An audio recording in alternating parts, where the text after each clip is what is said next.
भाग 5 कैसे हुआ अधिकार। प्राचीन काल की बात है। देवताओं और दानवों में कड़ी शत्रुता थी। सत्ता पर अधिकार के लिए दानव प्रायः देवताओं पर आक्रमण कर देते थे। देवता बहुत शांतिपूर्ण स्वभाव के थे, जबकि दानव झगड़ालू। देवता बेहद बुद्धिमान थे। लड़ना झगड़ना उनको अच्छा नहीं लगता था। अगर उनके सामने कोई समस्या आती तो वह आपस में मिलजुल कर उसे सुलझा लेते थे। दानव मूर्ख थे। उनके सामने कोई समस्या आ जाती तो वह लड़ने झगड़ने लगते। वैसे तो देवता अपनी बुद्धि का प्रयोग करके जीत जाते थे, किंतु उन्हें लड़ना झगड़ना अच्छा नहीं लगता था। दानव युद्ध में हारकर चैन से नहीं बैठते थे। वह पुनः युद्ध करने की योजना बनाने लगते। रोज रोज के युद्ध से परेशान होकर सभी देवता विष्णु जी के पास गए और उनसे प्रार्थना की, भगवान, रोज रोज के युद्ध से हम परेशान हो गए हैं। इस युद्ध को खत्म करने का कोई उपाय बताइए।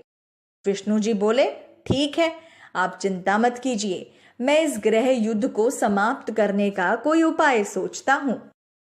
अगले दिन विष्णु जी ने दानवों को बुलाया और उनसे पूछा, आप लोग देवताओं पर आक्रमण क्यों करते हैं? दानव बोले, भगवान, स्वर्ग पर देवताओं का नहीं हमारा अधिकार है।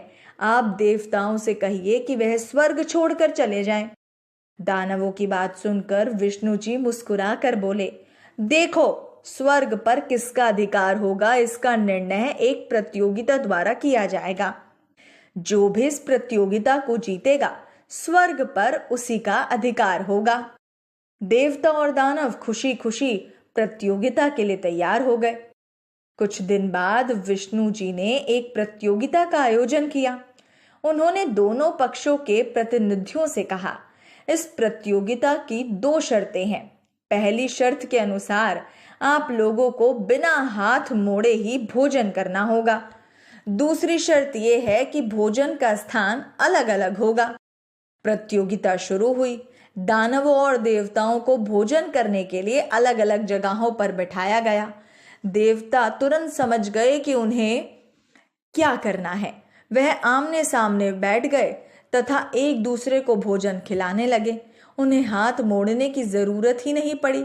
इस प्रकार उन्होंने आनंद पूर्वक भोजन किया। दूसरी तरफ दानवों को कुछ समझ नहीं आया। वह कुछ देर इधर उधर देखते रहे, फिर थालियों में मुंह डालकर भोजन करने लगे। परिमाण स्वरूप उनके मुंह और वस्त्र गंदे हो गए और उनका भोजन भी इधर उधर फैल गया। दानवों को अपनी गलती समझ में आ चुकी थी। वह निराश हो गए और उस दिन से स्वर्ग पर सदा के लिए देवताओं का अधिकार हो गया।